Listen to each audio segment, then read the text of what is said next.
Hello, I'm Joan. I'm a Canadian family physician who also works as a restorative medical educator, facilitator, and coach. I create spaces that rehumanize the work of healthcare. I'm creating this podcast to remind myself, as well as anyone else working in a helping profession, that when you are working and caring for your human patients, you are the other human in the room. Hey, healthcare human. How often do you feel overcapacity, forgetting basic bodily needs, or feeling disconnected from your passion for healthcare? You're not alone, and there's nothing wrong with you. Our system encourages overworking, leading to burnout, mistakes, and drained empathy. But what if you could be the change you need? Imagine a workflow that honors your natural pace, a schedule with space for rest and pleasure, and a life where you get to express your full humanity. I've helped many clinicians create this space, and I'd love to help you in my coaching program, Creating Space. Creating Space is a restorative coaching experience designed specifically for overworked healthcare professionals like you. Join me and an intimate group of fellow healthcare humans on a transformative 7-month journey. Together, you'll learn the tools needed to reclaim your humanity, receive both group and individual support to navigate obstacles, and celebrate your efforts with a luxurious in-person spa retreat at the end. I only run this program once a year from October to April, and it is the only way to work with me privately. I am having so much fun with the current group of healthcare humans in Creating Space that I've decided to open early bird registration for the cohort starting this fall.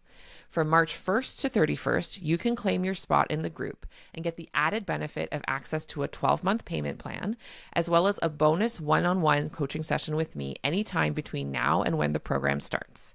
These extra bonuses are only available if you register before April. So, if you're ready to take the first step towards a more spacious and satisfying life, go to joanchanmd.com/space and book your call with me. We'll have the chance to connect, get all your questions answered, and start planning how to create space in your life for you. Hello there, healthcare humans. Thank you so much for coming back for another episode of The Other Human in the Room. I'm very excited for this particular healthcare human conversation because this is the first conversation I am having with this person other than over like Instagram, voice memos, and DMs. And so you get to hear our like first interactions live, well, not live, but recorded on the podcast. And I'm excited about that. And so, yeah, actually, with that as my preamble, Kristine, would you like to introduce yourself? Sure. I'm honored. I'm actually really grateful to be on here. It was nerve-wracking. This is my first podcast. But my name's Kristine. I am a family physician trained in specializing in palliative care. And I have 2 small children, 2 little girls, married, and we're living on Vancouver Island at this point. We've done a little bit of traveling and moving around over the last 15 years. But yeah, this is where we've landed at this point, and I'm currently doing full-time palliative care, which has been my goal and is absolutely my passion. And trying to balance that with, the same thing I think all of us are striving for is that the elusive balance of, being present for your family, your children, the big bubble of self-care and what that means while still providing support. And I'm in a rural community supporting a large area. So it's a very tricky balance, but it's been really good. I love it. Awesome.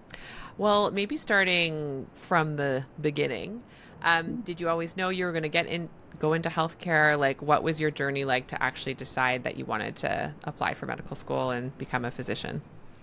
Yeah, I had I had one of those typical big aha moment stories. And this is a story that is known in my community. I'm from Northern Ontario and is probably forgotten at this point, but was well known at the time. I had always wanted to be a vet. I'm an animal person, rode horses, did all that, very much a farm girl, and unfortunately witnessed a traumatic car accident when I was a teenager.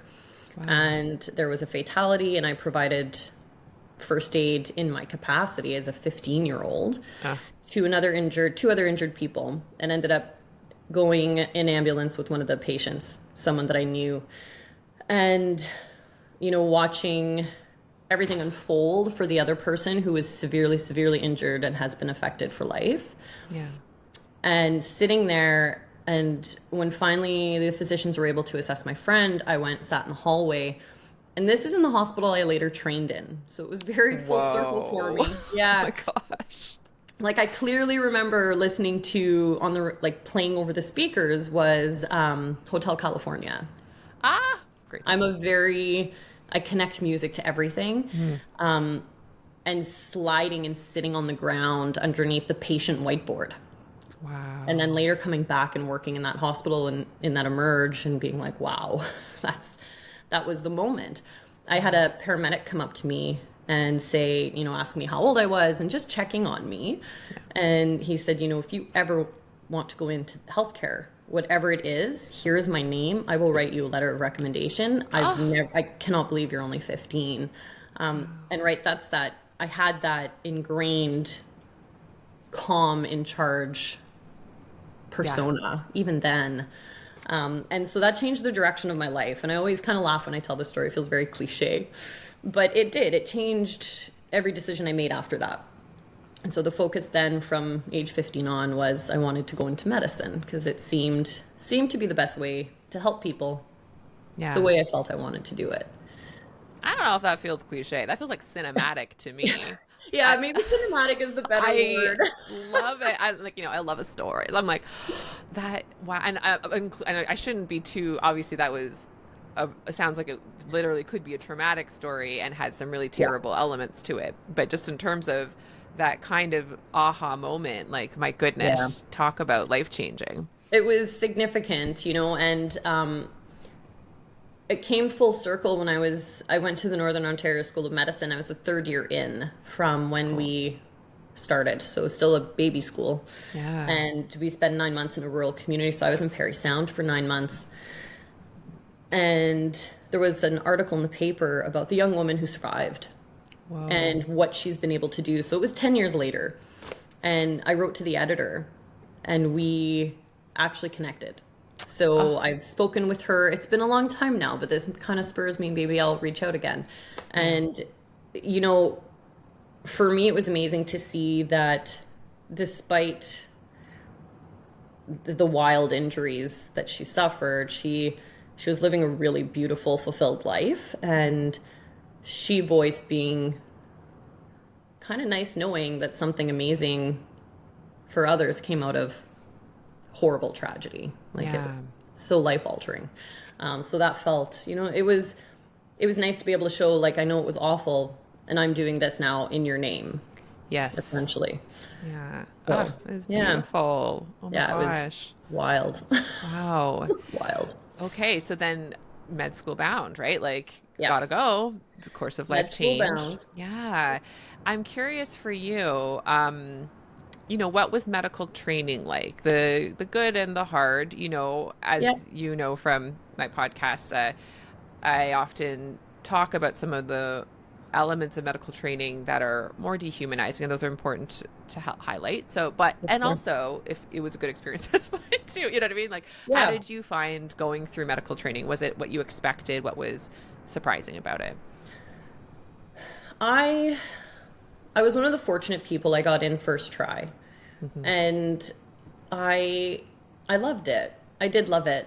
But I was also at a place, straight out of my first degree, straight into medical school, and amazingly in my hometown. So there was a lot of comforts there. I didn't have to contend with moving away. All my friends were still local, my family. And I loved it. I loved the intensity of it. But what I think pulled me and made me really good at it is that I'm a bit of a chameleon. I can blend into any situation. I can read the room really quickly and fit what I need to be for myself to be safe, to be honest, and to do well. Mm-hmm. So I had that working in my favor. So I was able to blend in and do well in any situation. Yeah. I was also a young woman with no children and not married. So I had everything to throw into this. I had no other responsibilities. All I needed to do was become a doctor. Yeah.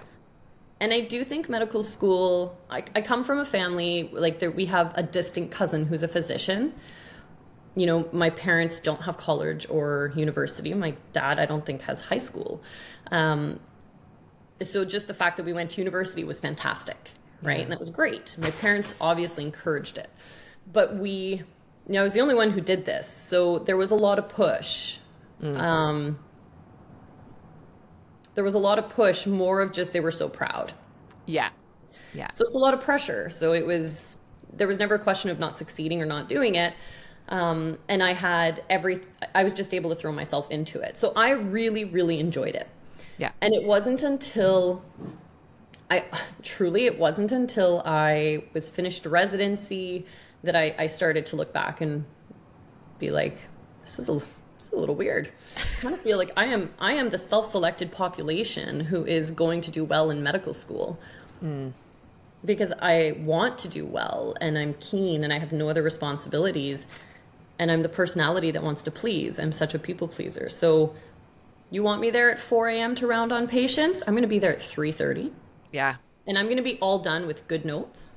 And then I'm going to get to assist all the surgeries, right? Like I knew how to get what I needed to do well and what I wanted. Yeah.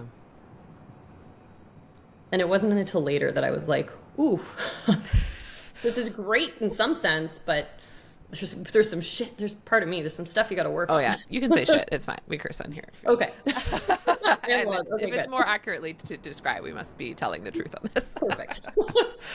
So, yeah, I liked it. But in hindsight, man, self-selected population. Ooh. I fit the bill. Deeply relate.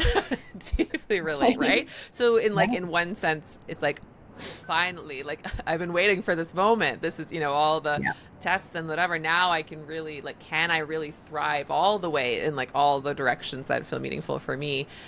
Yeah. But is it actually thriving? Like, I'd love to hear then. So, what was life like then after training, and what were some of those moments that made you look back and sort of reflect differently on your training? So, again, I'm big on aha moments. Yeah. I tend to need those. We'll talk a bit about it, I'm sure, but I tend to need those really big moments for me to rein myself in and reflect and be able to step back and see what's maybe really going on. So loved it. Rural medicine, 5 years. I locumed all over Alberta. I did obstetrics. So I delivered babies. I worked in Emerge. I was assisting in the operating room. I took care of inpatients, traumas. I did it all. Yeah. And palliative care. So I kind of fell in love with that in my last year of residency.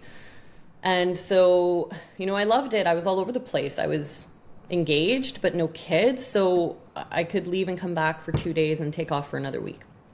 So it was great. I actually really, really, really enjoyed it. What really kind of hit me was, I really thought everyone at that time, I still really believed everyone was supporting each other. That nobody was out just for themselves, that it was like a beautiful, supportive medicine family. And then little things started happening, like people asking if I could locum, and I would say, I need to check my schedule. And I'd get a phone call a few hours later from their office assistant saying, hey, we've scheduled you in for this week.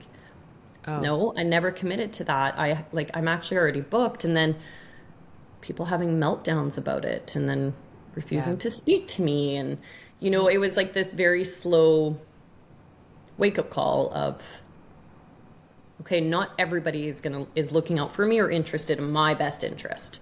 Yeah. Which was devastating. Oof. I clearly remember it. It was so heartbreaking because I have always approached things very selflessly, probably to a fault. Right. And a few more episodes like that, and then realizing that even if my health was being affected negatively, not everyone was going to be able to support me in making big changes or doing the things that were right for me. Even people I really trusted and I considered to be like mentors. So it was honestly, it was heartbreaking. It was devastating. Yeah. There was a lot of grief and a lot of tears and a lot of rebuilding my rebuilding myself, my heart, my mind, my conscious, and how I approach things. So I ended up going back to my residency location. I ended up back in Medicine Hat, Alberta, and the goal was palliative care. The opportunity had come up that I could do more and more, and it was that soothed a lot of those little broken pieces. And I think in hindsight, it's because end of life is my passion. And end of life is where I need to be, whether there's an MD attached to it or not, in all honesty. So yeah, those moments were devastating. Like, broke me as a person. It was very, yeah. And I still look back on it and I'm like, it had to happen, but it was so hard. So hard. It's a harsh wake up call. Big time. Yeah. Do you think it was like, I'm almost hearing like, well, and I'm relating to the idea of like, okay, I'm going out there and I know I'm so good at this and I know I'm going to be so helpful. And then you're doing the kind of like the locum life is like, you get to be the helper for everyone. You get to be so resourceful and you are really valued, hopefully, but the dark side of that is then if you're working in a system that has a lot of desperation where there perhaps aren't enough locums and with individuals that just aren't doing their own work. And so then they put stuff on you that's like, oh, you don't see me as a person. You see me as maybe like a life raft or something. But I actually am a person and I actually have needs. And then when they treat you differently, when you let them know you're a person, that hurts. Yeah, that they don't accept you as a person. Like, you're just you realize you're just a chip in the system. Yeah. And there was also, I was so good at recognizing what provided safety for me, internal safety. And this is only in the last, this is work I've done in the last couple of years to look back and say, okay, that was a safety thing. Yeah. Great tool, great skill, but sometimes you need to ask it to sit in the back. And recognizing that I was like being molded, and it was exciting. I loved it. The opportunities were incredible. And realizing that I actually don't want to do those things. I don't want to be this person. I don't want to be just like you. And being so heavily shut down because of it. I was not allowed to be my own person. And at that point, I didn't know how to be, in all truth. So it's I had no clue. Disentanglement, right? Yeah. I still work on what do I actually want at work. I'm so good at just locuming. You walk in and it's like, how do you want us to do this? So-and-so does this. I'm like, whatever. I can make anything work. Just keep running it the way that makes your life easy. Yeah. I'm so flexible. That's my line. Yeah, that's my line. Always has been. It's not anymore, but it was for a long time.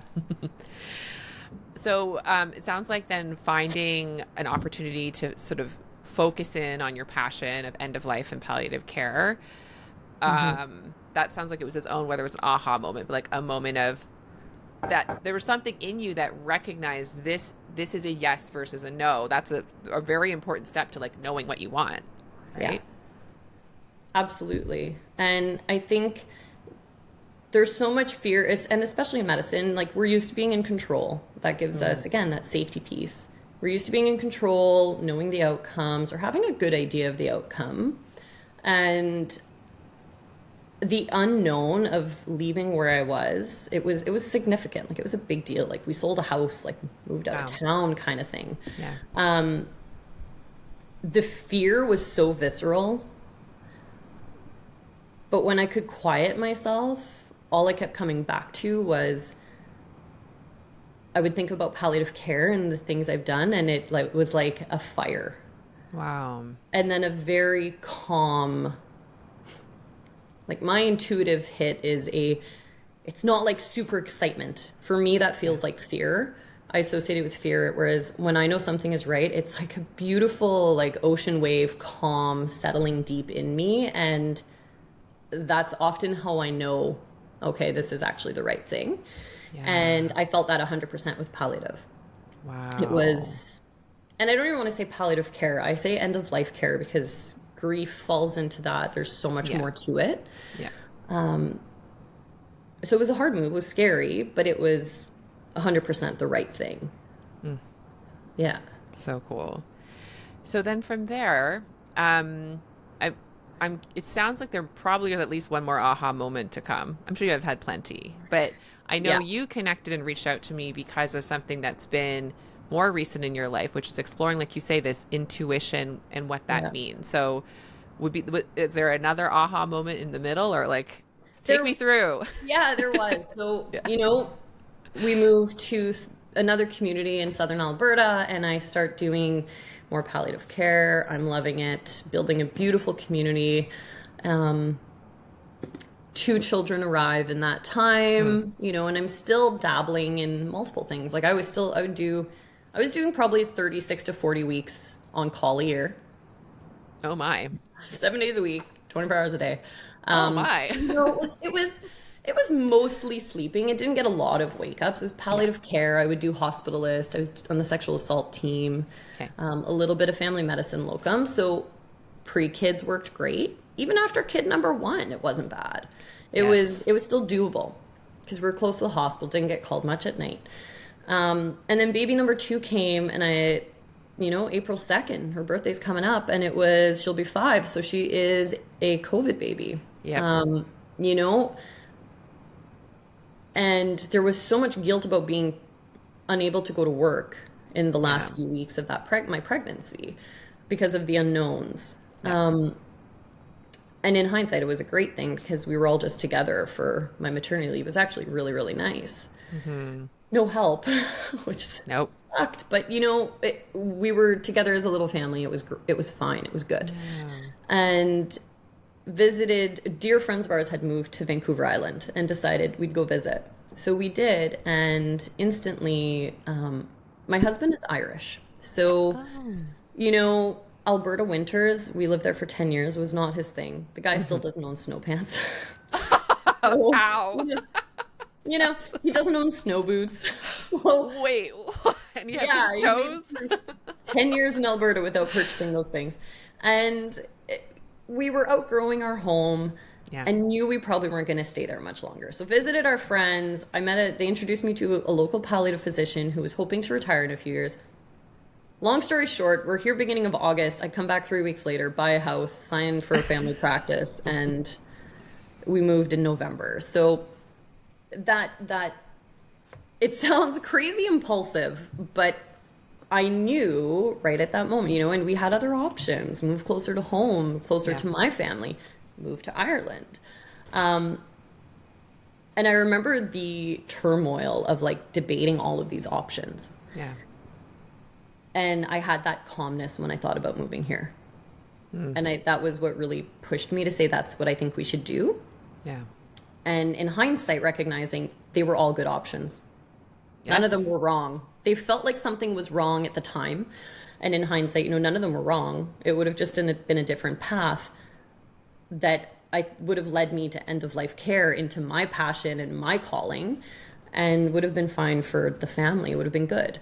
So really, again, leaned into that calm ocean wave in my stomach. It's like taking a drink of Gaviscon when you're pregnant and you have really bad heartburn. It's like delicious. That soothing. It's actually it's exactly how I would describe it, and it's very calming. And you're like, okay, this feels good. So we moved out here within 4 months of visiting, and it was not. So that was another aha moment, but it was not all sunshine and rainbows. Yeah, I knew I didn't ever want to take on another family practice. Mm-hmm. It just wasn't my thing. And the more you recognize what is not your things, it gets harder to commit to them and to do them. You start to get that, you get the ick. It's like, oh God, don't make me. But I did it until this past July. So I did it for 3.5 years. Oh, wow. With palliative care, close to full-time palliative care. And I ended up really sick. Physically, in 2020, I had bilateral unprovoked stress fractures. So No. find a better way for your body to tell you you need to slow down. Your I'm bones going are to break your breaking. feet. Yeah. And we found there was no indication, no reason for it. I saw endocrinologists, I saw rheumatologists, I saw 2 orthopedic surgeons. Everybody was amazing, but nothing could explain why a, late 30s healthy woman would have these unprovoked bilateral stress fractures. I knew it was a big, wake-up call. But medicine does not allow, or has not been very good at allowing Yeah. you to give yourself permission to take care of yourself. Like, I've gone to work with gastro where the nurses hook up an IV and I just stay drugged all day because there's nobody to work for me, Yeah. right? Go lay down and get another bolus, another liter of fluid in between clumps of patients. So I was trained to just push through, as you were, and as we're trying to change that. Yeah. So I tried to slow down and make changes. Wasn't super successful. Yeah. And the following September, sudden pain again in my foot. One of them is not healed. Oh. So now I'm in a cast for 3 months. And for many reasons, kept working. Just kept doing what I had to do. There's nobody around to cover. So it was hard. It was really, really tough. But that one finally hit me. It was like the final whack in the back of the head of, you need to make serious changes. Yeah. And so I got a life coach. Actually, I got the life coach when my feet were first broken, because I'm like, I know my body's screaming, but I am struggling to make those changes.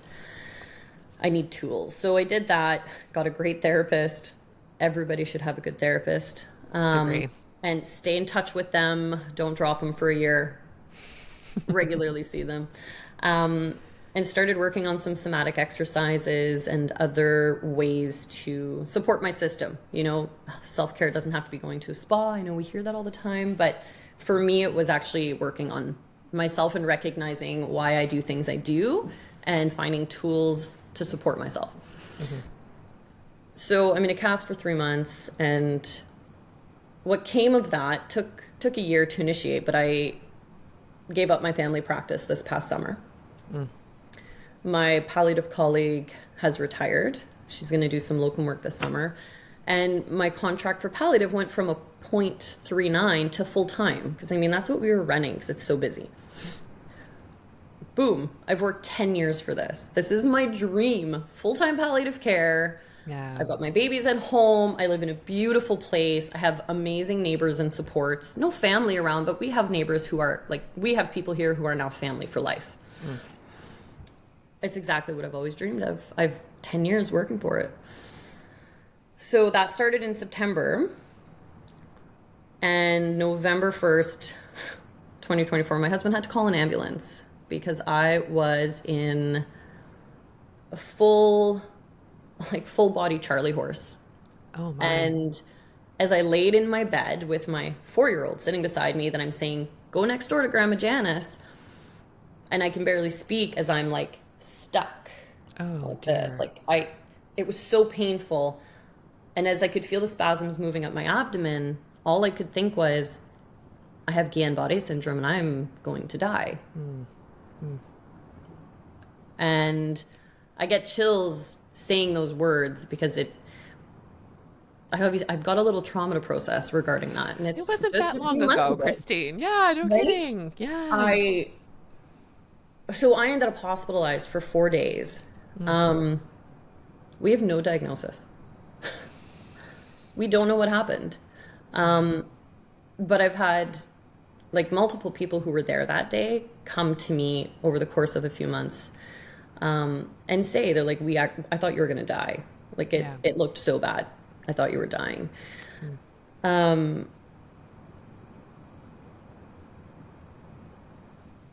I took the month of November off. I had no choice. Yeah. I've never been so depleted in my life. And nothing's come up. We can't find anything. We're still trying to sort it out. My electrolytes were in my boots. I spent 4 days just having electrolytes replenished. And there's no good reason for it. Makes no sense. I was well and trick-or-treating with my kids the night before, Yeah. working full time, crazy hours. And all that I could, what came from it for me in those times of just, laying in bed for 20 hours a day, the first reaction was, holy shit, I did all the things. Yes. You made all these huge changes this year. I did all the stuff that my soul and my body and my mind needed. And I still ended up here. Yeah. So there was the devastation of recognizing that, did I make a mistake? Is this not my path? What do I do now? And holy shit, do I need to flip again? And you don't process these things in your month off. Yeah. Spent a lot of time thinking about it. But it's hard to find words to describe it. Heartbreaking, devastating, and as time goes on, I'm recognizing that maybe my role is going to be end of life, but I have to find a different way. And my intuition, yes, it's a crazy story. It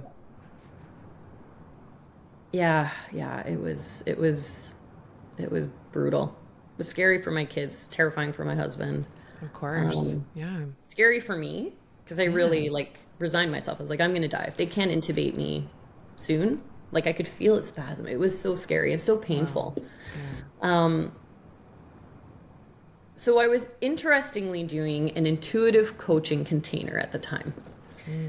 Part of my exploration has been recognizing we're all intuitive beings. That sixth sense.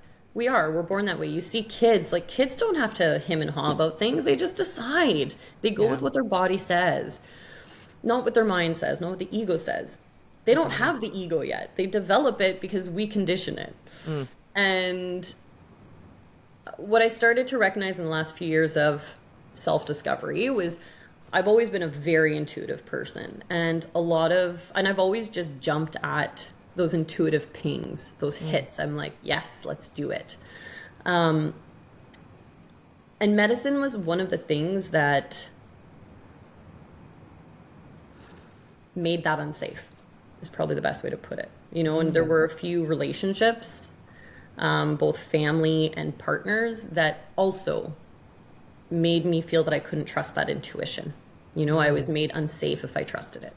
So in my self-discovery, I just started wanting to reconnect with that and feeling, that ocean calm Pepto-Bismol feeling, where you're like, yes.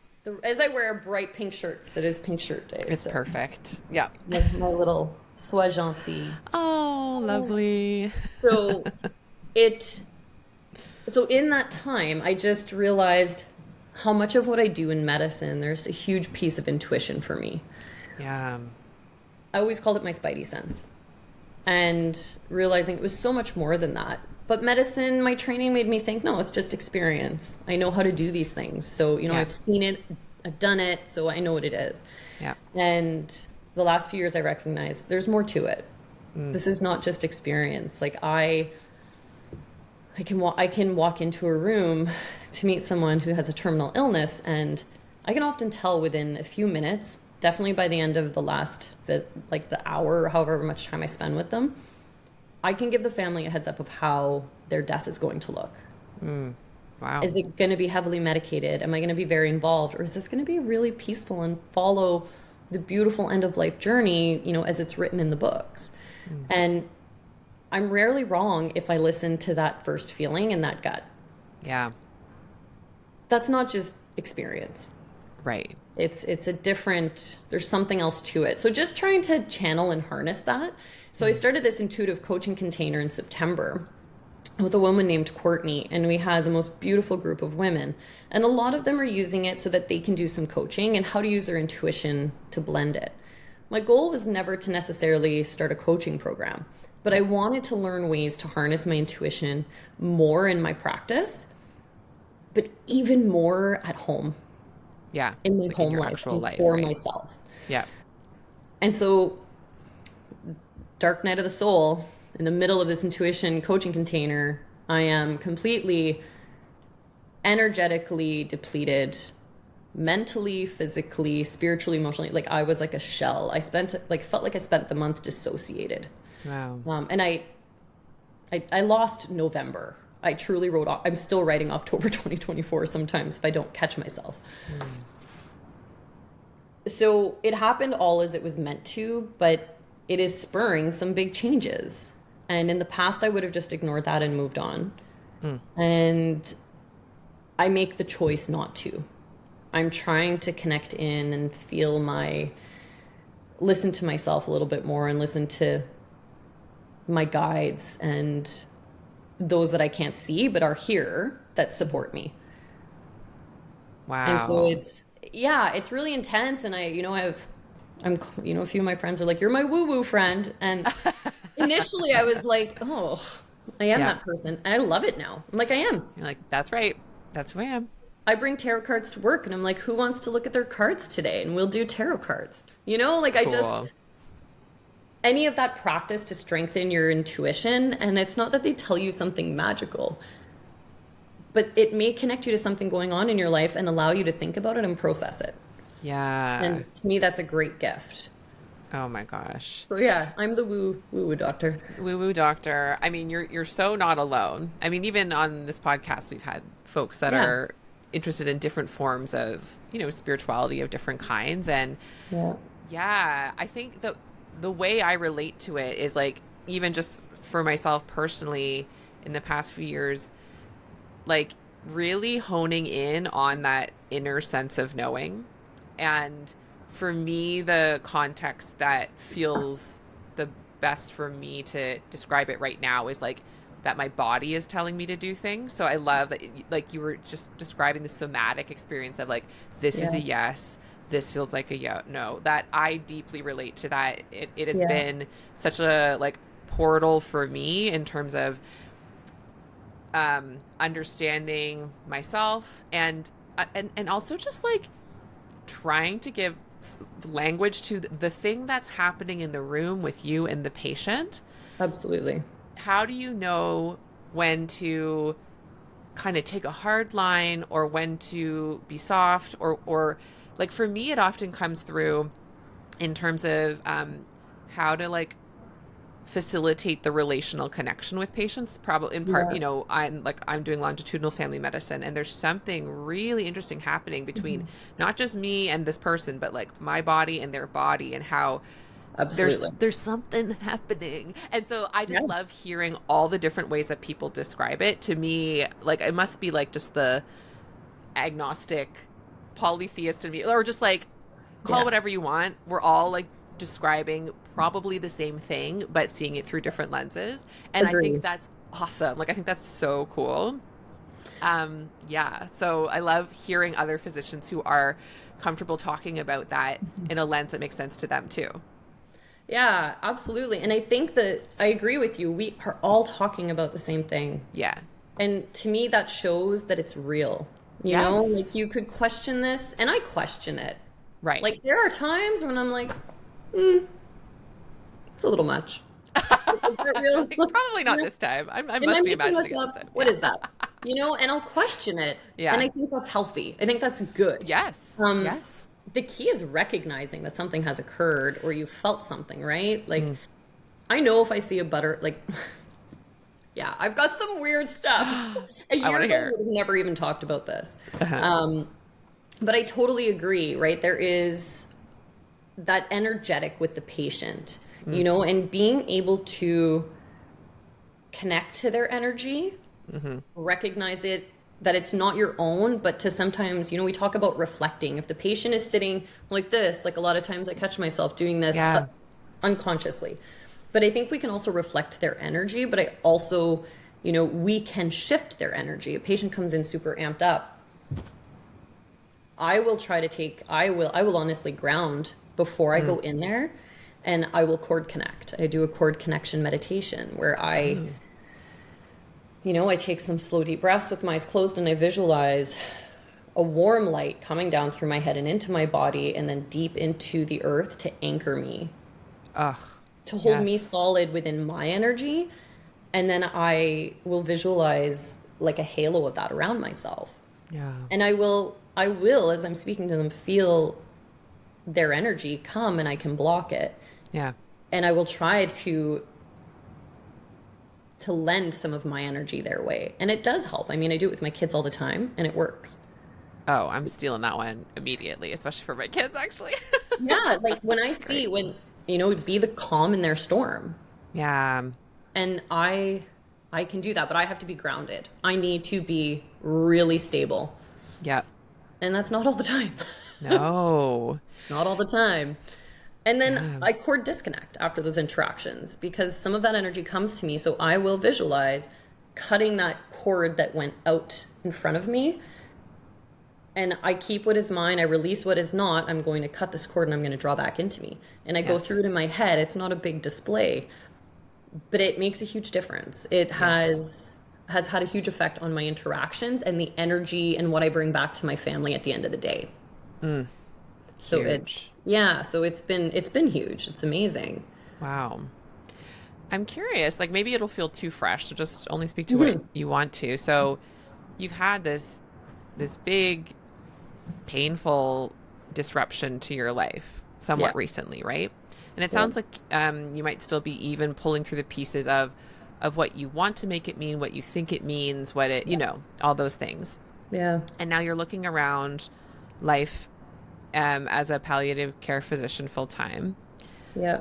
What are some of what have you already altered about your approach to work? Yeah. And what are your inklings about some maybe future experiments that you might be feeling a little led to alter about how you work? Yeah. So we're working on recruiting someone. I need another body here, and it's such an amazing Yes. place to be. But I mean, recruitment is tough no matter what, no matter where we are at the moment, Yeah. right? So I am trying to work Monday, Wednesday, Thursday.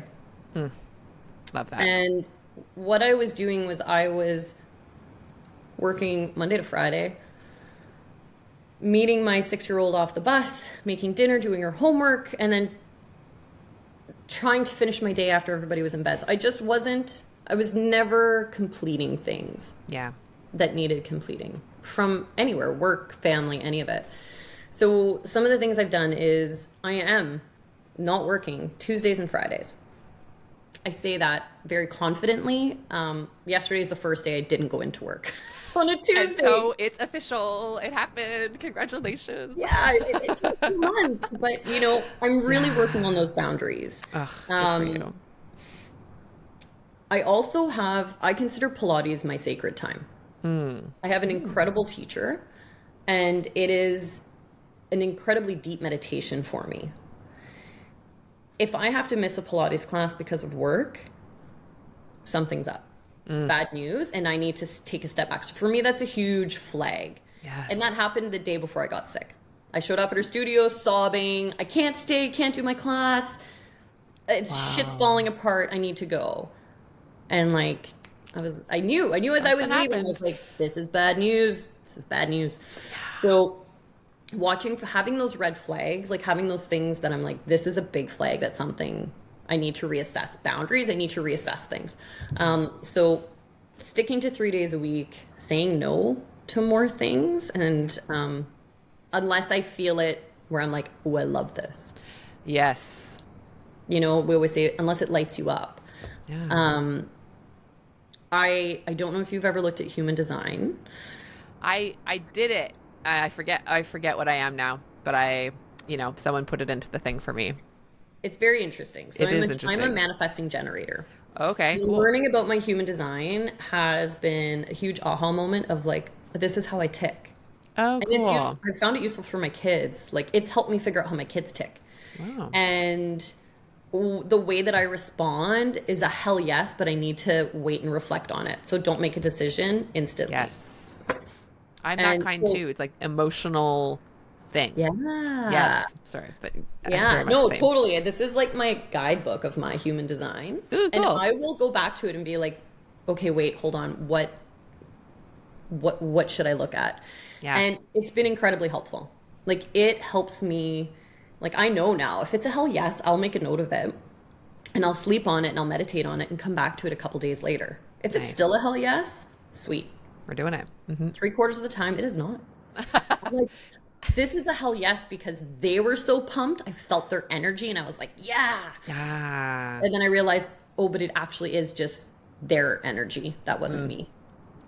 That is so major, actually. Like It is. that is practical advice, everyone listening. Because I would say yes to everything in the past. You want me to do a women's health clinic? Yes. You want me to teach a whole bunch of people this different thing? Yes. Like it was like, oh man, I was in so many things. I'm like, this is crazy. I have no idea who I am or what I want. Yeah. So those have been big things. In terms of going forward, I mean, I would love to clone myself. Yeah. Ideally. I'm not sure what it's gonna look like. Yeah. I hate that I can't meet the full need of what my community needs, but Yeah. I know I can't, and it's not my fault. Oh my And God. and That's it's not everything, my problem. And it's not my problem. I can't fix it. I'm doing what I can Yes. with what I have.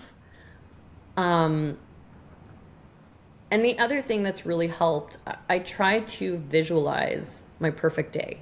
And we hear a lot about that as an exercise. I've never been good. It's not about pictures for me. It's about feelings. I'm very clairsentient. I'm very much about feelings and the energies. So I could describe songs and the energies of what my perfect day would look like. There's not a lot of visuals attached to it. Yeah. And I think that goes with my personality of I really am happy anywhere. You could probably take me to the North Pole. I'll make the best of it. I'll be happy. I'll find stuff. But it has to feel right. Yep. So leaning into that and listening to it, not ignoring it, not pushing it aside, which I've done a lot of historically. Yeah. So, You've been trained to. Yeah. And I was the perfect candidate for it. I was very I was perfectly self-selected for that. So there's a lot of unlearning that has to happen. Yeah. And I think for me, owning my woo has been very empowering because this is who I am. I'm a doctor, but first of all, I am a human living. I have things I want to do to serve others. I have things I want to make my kids be great people. I want to have a beautiful life with my husband, with both of us growing and not staying as we were 10, 15 years ago. Yes. But I'm a spiritual being. I am connected to things that I cannot see. Some of it I can't even describe. Yeah. And that's not a bad thing. No. It's not a bad thing. And I think the sooner I wish I had accepted it sooner. I wish I had connected sooner, but I choose not to live in the regret. Yeah. I'm excited to see what it gives me moving forward. Yeah. And that I'm listening to my body. Like, I could have ignored this event in November and just gone on to do things the way I did. And my muscle is going to be that I do that. So it's going to take a lot of practice, but I'm willing. I mean, I really feel I actually have no choice. Next time it might be Guillain-Barré syndrome and I might die. Well, So, yes. How to. many asteroids have to hit the Earth before, Exactly. Exactly. I'm grateful I've mostly fully recovered and I'm functional now. It took a long time. But yeah, just, accepting I am a spiritual being. I'm not religious. I'm spiritual. I believe in those other connections and I'm trying to listen more. Now, trying to incorporate that into medicine and practice is probably my next big thing that I'm trying to sort. Yeah. Because that's really hard. Yeah. It's a really tricky balance. And I don't really know yet. Some people, I get the energy right away that I'm like, oh yeah, we can talk this and I can lend that voice. But not everybody. So it's a weird piece in medicine. Blending the two is not commonplace. So it's strange. And being vocal about it. Deeply relate as well. Like the conversations I have with patients where I'm like, what do you think your body's saying to you? And like, depending Right. on the person, that might be the perfect question for them. But Mhm. there's other times where it's they're too disconnected. And so Yeah. there's something about one of my favorite things is playing with the language where I'm still saying the same thing, but Hmm. I'm trying to translate it into, maybe we're both speaking English because that is the only language I know how to speak, sadly. But like, still, like the version of English for Yeah. their worldview, and that's been a really interesting adventure to like play and explore with each of these different humans that we get to talk to. That's very cool. I like Yeah. that. And I So it mean, doesn't have to it's be tarot cards for everyone or what, you know what I mean? Like, exactly. yeah, And I think that's what it is, right? It's finding what feels right. Number one for you, what is within your comfort zone, because it yeah, probably takes a lot of brain power when you're like, how can I say this differently yeah. so that I connect? Hmm. It takes a lot. Hmm. That muscle you flex is the one that's going to get strong, Yes. but it is a lot of work, and you have to be very aware. Yep. So, but I love that idea, right? Like you're still speaking English, you're just finding a way to connect with that person. That's, and what I'll say for me, and it kind of speaks to what you were saying too, where it's like, yeah, what do I call my intuitive hit? But like, there's definitely like what lights me up and what doesn't. And often Hmm. the language I use is like, what's a renewable source of energy Mm, versus, um, dead dinosaurs. So like, what is just totally. burned and gone forever, right? Yep. And I found that when I think of, say, that project I just said of like, how can I connect what I've got going on here and like really connect with how you think? When I view it as like a project of like academic translation, then that is like fossil fuels. But if I think of it Yeah. as a creative, like literally like I'm improving or like Yeah. as a creative endeavor, so for me, I find that my sort of source of that is like in my pelvis. I've sort Amazing, of eh? connected, yeah. And so like when I'm connected to Yeah. there, it's not that it doesn't take energy, and I Yeah. definitely know I only have so much to expend per day, and so leaving space, and yes, not trying to Hmm. do that 5 days a week is a key for me for sure. Totally. But also like when I view it that way, then it also is so fulfilling and enriching and satisfying and gives me energy back. I love that. I think that's a perfect way. And it's amazing how, we're talking about the same thing, Yes. but that's what connects for you. Have you caught yourself, I'm curious, have you caught yourself manipulating things that initially you're like, oh, that feels dead dinosaur? But you're like, wait, but it could be creative, and trying to make it work for you versus it being right off the hop. You're like, ooh, Yeah. that is like that creative, go with the flow, make it something Yeah. versus like, oh yeah, no, that's dead. In terms of like different environments, like, like a project that I'm considering working on or not. And mostly I just like don't Hmm. even consider anymore because I'm good. I'm full. But like say there's Totally. something I'm really like, there's a couple of things that are honestly they're on the bubble right now where I've joined a few meetings. It's some kind Hmm. of whatever community practice committee, and like Yeah. part of what I'm feeling out is there enough here where I feel like I actually can access that, and so then what Yeah. this ends up being is another creative space for me. Um, Okay. and if instead it's like it feels like dead dinosaurs, and it's not about the people like being bad or evil, but it's like Of course not. they could all be vibing, and I'm over here being like, I'm just not like the frequency, if you will. The Yep. song you're singing is different from my song, like whatever it is. Then I know because I could push it, but Hmm. my body doesn't lie. Like maybe you'd say your intuition doesn't lie. Like Right. the part of me that knows will always tell me the truth if I listen to her. Perfect. And so I actually can't push it. I can like use my skills in different areas, but like Yeah. I can't push it and make something renewable when it's not. That's what I That's found. awesome. Yeah, and I think that's really, I love that. And I think it's an important point of like, yeah, you're good at this. You could Right. make whatever work. Yeah. But you've practiced tuning Yeah. in and listening to her higher self. I call her HS, and I have a very clear vision of my higher self. Like I know Cool. exactly what she looks like. Yeah.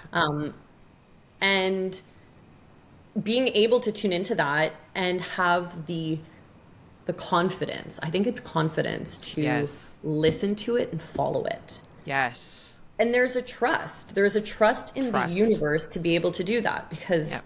it can be really, it's terrifying. Some of it is honestly terrifying. Like I think about it and I start to salivate. I feel my heart rate going up, like everything clenches, and because it's really scary. And we're taught that fear is bad, Yes. right? Yes. Fear isn't bad. Like this is just my body saying, oof, you need to stop and listen to this and not make any decisions. Yeah. Right. So I think that's amazing that you have found that, right? Like you listen, you're like, oh no, I could make this, but it's not gonna, it's a no. Yeah. And I bring it up because I literally hear that you're like in the middle of doing that now. Very much. Yeah. Oh yeah. We'll have to have you back in a year or so, or what? Yeah, no, if you want. seriously. I really want to know what happens. Yeah, there is a lot brewing right now. Yeah. There's a lot brewing, and it's you know, when you have these very clear goals, like what's your perfect day? What's your 5-year plan? I've never been good at that stuff. No. And back to the human design with my man, Jen, like I get now why I have all these interests. Like Yes. I was practicing medicine and I was also a travel agent. I sew. I know, right? What? That's sew. amazing. I made most of my kids' clothes when they were younger. I still make a lot of their clothes. I make like card holders now for my little one. Can't play cards without laying all her cards out, and we're big on card games, so I've made her a card holder so she can put all her cards in, right? Like I have all of these interests and things that sounds so interesting. I don't necessarily complete everything, and that's Yes. okay. Like realizing that that's actually just part of who I am. I'm not necessarily a finisher. And that's Yeah. okay. Yes. So that's a big thing. But yeah, absolutely. Right now there is a lot going on, and I think the realization that what you had like gunned for all these years, maybe not being what is The right destination. Yeah. it's not the destination is it's a lot. It's a Yeah. lot. And I still we'll chat again in 6 to 12 months and see Yes. where things are at. But there's also I'm also at a place where I'm not worried that I won't be okay. And I'm shedding Huge. other people's responses. Like it's not affecting me. So Wow. still working on the family stuff, but Yeah. those in my community, I don't give a shit too much about anymore. Yeah. Like it can't hurt me anymore. Yeah. Oh my So gosh. it's big. Like, yeah, man, you know, this whole like midlife crisis thing is not about going out and buying a convertible. I can do that if I want anyways. It's about rediscovering who you are and who you were always meant to be, that society and ego have not allowed you to embrace. Yes. That is what it is to me. Oh, And it's amazing. it is amazing. I think I've said like same or wanted to say same like 50 billion times during this. And it's so funny. Before we actually started recording, we realized like we graduated med school at the same time. Yeah. Like, I think we've been on some parallel journeys, Christine, and had It sounds different like it. aha moments. But like, man, I am just cheering for you. I just Thank think you. I'm deeply so I don't want to say like delighted as if it hasn't also been horrifically hard. Like there's so much like grief involved. There's Yeah. so much pain involved. Cause like, and it often is like because the societal structures and messages are so strong, are so shame and fear based, as well as reward you in certain ways that feel like they could maybe someday be fulfilling. Like, to like kind of, you could say wake up to or jump off that track. It is rare that it doesn't involve one or multiple painful fractures and losses. Absolutely. So relate, and it makes sense. And I am still so excited to hear what happens for you next. And I obviously operate from the belief that like you could find what you want even within medicine. Absolutely. Because like it's all kind of crumbling anyway. What, they're not going to want you? You know what I'm saying? Yeah. Totally. Let's mold know, this to it's- what we want. Yeah, there's ways to make it. Yeah, I think as long as you find what aligns for you Yeah. and it's not even a mission. Like it's Yeah, it's what feels good every day. Find Yes. that wherever you can find it. And Yes. I think, I was so, for a long, before I had kids, I was a doctor. Like, Yeah. if you ask me, tell me about yourself, I'm a doctor. Like, I was Identity. all about that. It's Yeah. probably the last thing I'll tell you about myself now.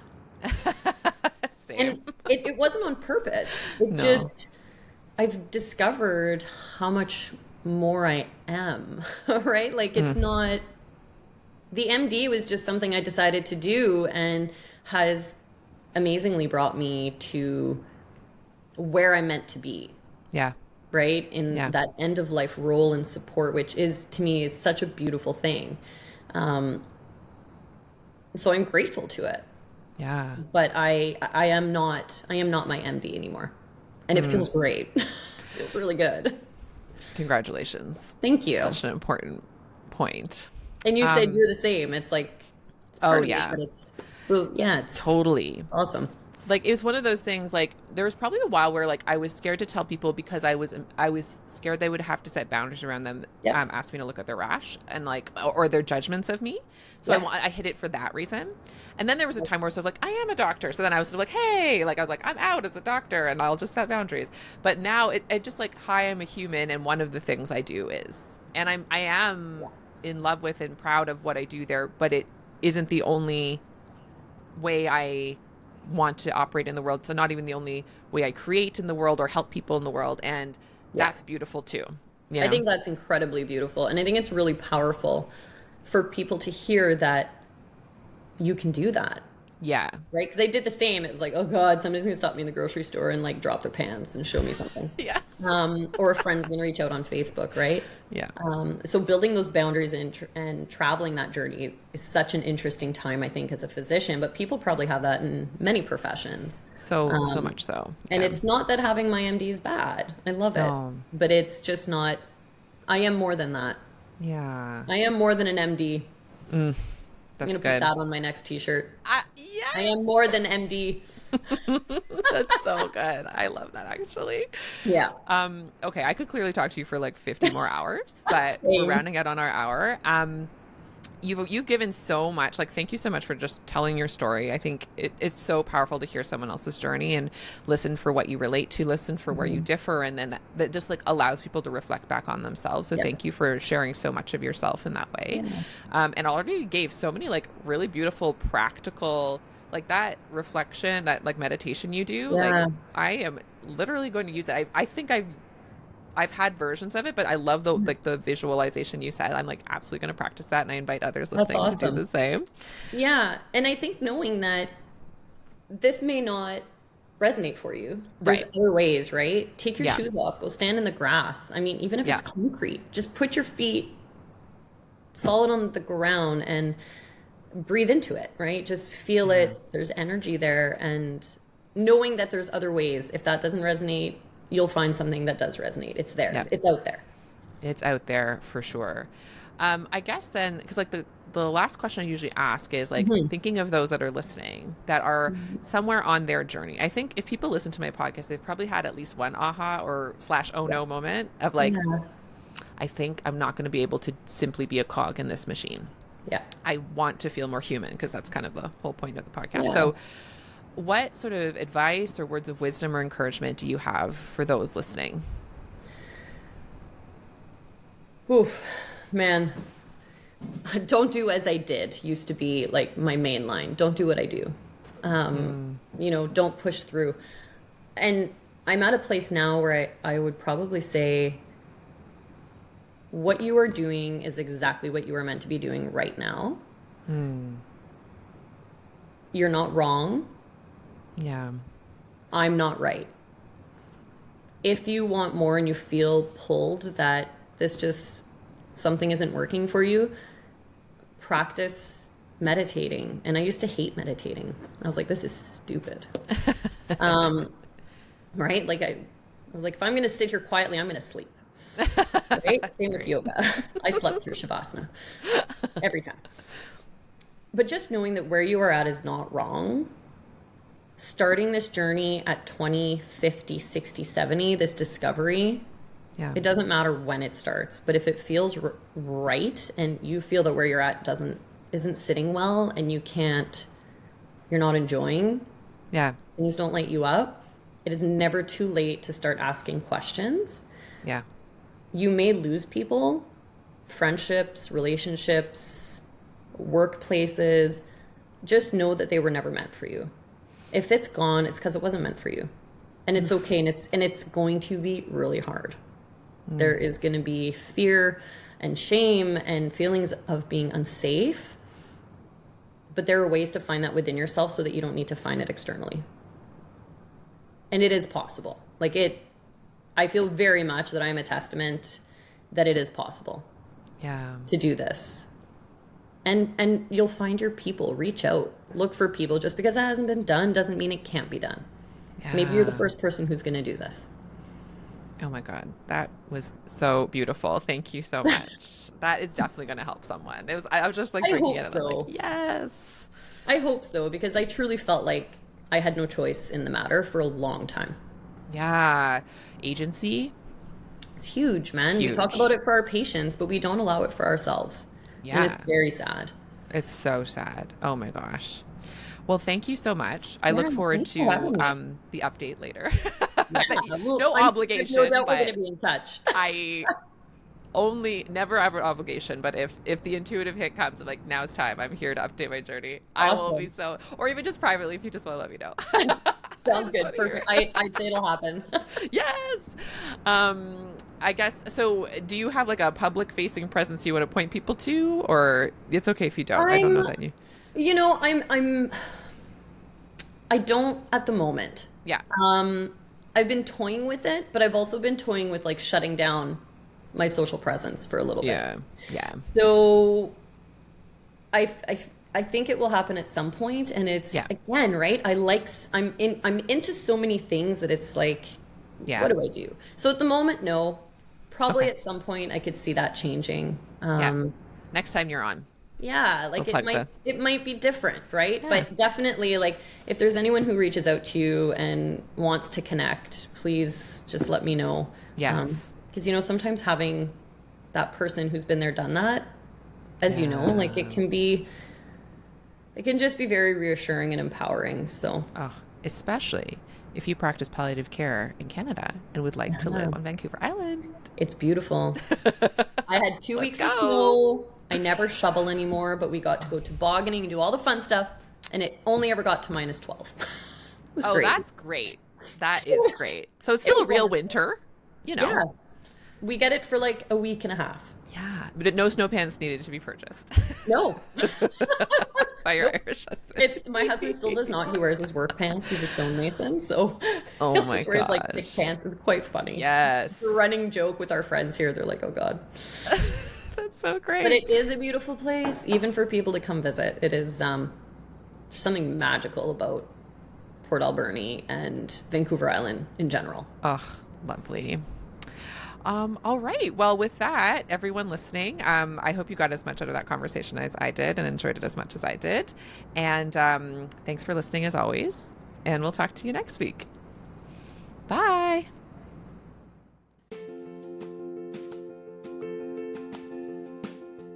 I would love to take this work deeper with you. Visit joanchanmd.com today and discover my growing menu of options for restorative medical education to suit your learning needs. I offer one-on-one coaching, customized workshops, and self-study courses that allow you to connect not only with my work on a deeper level, but also with other healthcare humans just like you.